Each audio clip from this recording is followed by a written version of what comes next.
ఇప్పటికే హోంగార్డుల పేరుతో నడుస్తుంది. ఇంకాస్త ముందుకు పోతే కాంట్రాక్టీకరణ జరుగుతుంది. అందులో కూడా ఇప్పుడు ఎందులో కాంట్రాక్టీకరణ లేదని చూడండి.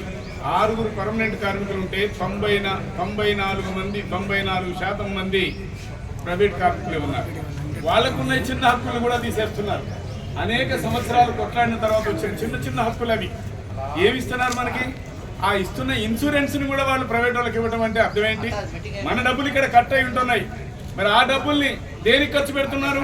మనకు ఖర్చు పెట్టకుండా ఇష్టారాజ్యంగా ఖర్చు పెడుతున్న పరిస్థితి. అందుకే దీనికి వ్యతిరేకంగా అయ్యా మా డబ్బులు మాకు ఇవ్వండి, మా ఇన్సూరెన్స్ గవర్నమెంటే ఇవ్వాలి, ప్రైవేట్ వాడికి వద్దు. ఆ 55 సంవత్సరాలు దాటినోడంటే ముసలోడి కింద రిటైర్మెంట్ కింద మీరు లెక్కేస్తున్నారు కదా. మీరైతే తీసుకున్నారు, పెన్షన్ తీసుకున్నారు కదా. మీకంటే కూడా మీరు ఆలోచించండి. ఎమ్మెల్యేలు ఎంపీలు 1 కాదు 2, 3 ఇన్సూరెన్స్ ఎన్నిసార్లు గెలిస్తే అన్నిసార్లు వాళ్ళు పెన్షన్ పొందుతున్న విషయాన్ని గమనించండి. వాళ్ళ జీతమేమో 2 లక్షలు, 3 లక్షలు, 5 లక్షలు. మన జీతమే లేదు, మనకి నాతమే లేదు, మనకి ఏదీ లేదు. మనం పని చేసుకుంటే బతికేటోళ్ళం. మనం చచ్చిపోతే ఈ డబ్బులు నా ఫ్యామిలీకి ఏంట్రా అంటే ఒప్పుకున్న దాన్ని కూడా ఆమె జరపకుండా వేరేటోడికి ఇస్తానంటే వాడు ఎన్ని ఇబ్బందులు పెడతాడు. ఇప్పటికే ఇవ్వడానికి మనకి చాలా రోజులు పడుతుంది. చాలా సాక్ష్యాలని అదని ఇదని తిప్పి చంపుతున్నారు. ఇక ముందు జరగబోతున్న పరిణామాలు తీవ్రంగా ఉండే పరిస్థితుంది. అందుకే మా నిరసన ఇది. ఆ నిరసనని అర్థం చేసుకోవాలని. లేకపోతే మీరుండే ఇళ్ళని మేము కట్టినయే. ఎక్కడ ఉంటున్నారు మీరు? విలాసవంతమైన భవనాల్లో ఉంటున్నారు. ఆ భవనాలు కట్టింది ఈ శ్రమజీవులు కాదా? ఆ భవనాల్లో కూలిపోయి చచ్చిపోయింది ఈ శ్రమజీవులు కాదా? నిన్నగాక మొన్న ఇక్కడ కార్మికులు ఎంతమంది పేలిపోయారు సంగారెడ్డి సికాసి కంపెనీలో. మరి ఇట్లా అనేక మంది చచ్చిపోతూ ప్రతి నిమిషానికి ప్రపంచవ్యాప్తంగా పనిలో గనిలో కార్ఖానాల్లో వాటి వల్ల వచ్చే జబ్బులతోటి ఒక కార్మికుడు చనిపోతుందనే విషయాన్ని చెప్పడానికి విచారిస్తూ ఉన్నా.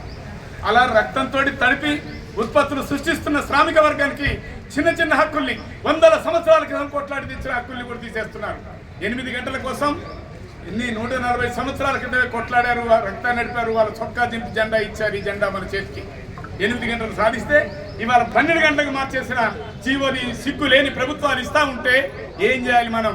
ఆ కార్మికులకి వారసులమా కాదా? భవిష్యత్ కార్మికులకి మనం మార్గదర్శకంగా ఉండాలా వద్దా? అందుకే ఉద్యమాలు చేస్తాం.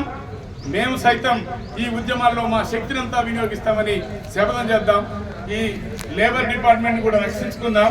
అయ్యా నీ లేబర్ సీట్ కూడా ఉండదు. ఇప్పటికే ఇన్స్పెక్టర్ల యొక్క హక్కును తీసేశారు. ఇన్స్పెక్షన్ చేసే హక్కు ఫ్యాక్టరీలలో లేకుండా తీసేస్తున్నారు.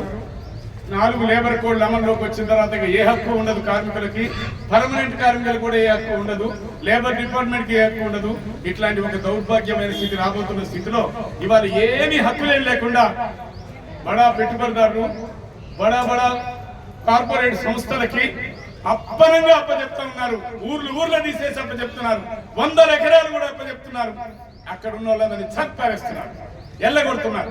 ఇలాంటి పరిస్థితి వల్ల దేశంలో మన దగ్గర అంతటా కొనసాగుతున్న స్థితిలో మనం పోరాటం తప్ప మరో దారి లేదు. సరెండర్ అయిదామని ఒప్పుకున్నా తొక్కి చంపుతున్న పరిస్థితి. అందుకే మనం పోట్లాడడం తప్ప మరొక మార్గం లేదు. మనం శ్రమజీవులం, ఎండలో ఉండేవాళ్ళం, పనిచేసేవాళ్ళం, కష్టపడేవాళ్ళం, మెతుకు కోసం, గంజి కోసం నిరంతరం శ్రమ చేసి నలుగురికి సేవ చేసేవాళ్ళం. నలుగురు హాయిగా ఉండడానికి ఇళ్ళు వాకిళ్ళు కట్టేవాళ్ళం, డ్యాములు కట్టేవాళ్ళం, అన్ని కట్టేవాళ్ళం, కంకర్లు ఎత్తేవాళ్ళం. మనం కంకర కొట్టేవాళ్ళం, కంకర ఎత్తేవాళ్ళం, కంకర్ని డ్యాములుగా మార్చేవాళ్ళం. అట్లాంటి మనకి ఏ హక్కు లేకపోతే ఎట్లా? అందుకే ఉన్న హక్కుల కోసం రక్షించుకోవడం కోసం పోరాడతామని, మన సమస్యలను పరిష్కారం చేయాలని డిమాండ్ చేస్తూ ఈ ధర్నాకు వచ్చిన మీ అందరికీ కేంద్ర IFT తరఫున లాల్ సలాం తెలియజేస్తూ ముందుకు పోదామని తెలియజేస్తూ అవకాశం ఇచ్చినందుకు లాల్ సలాం.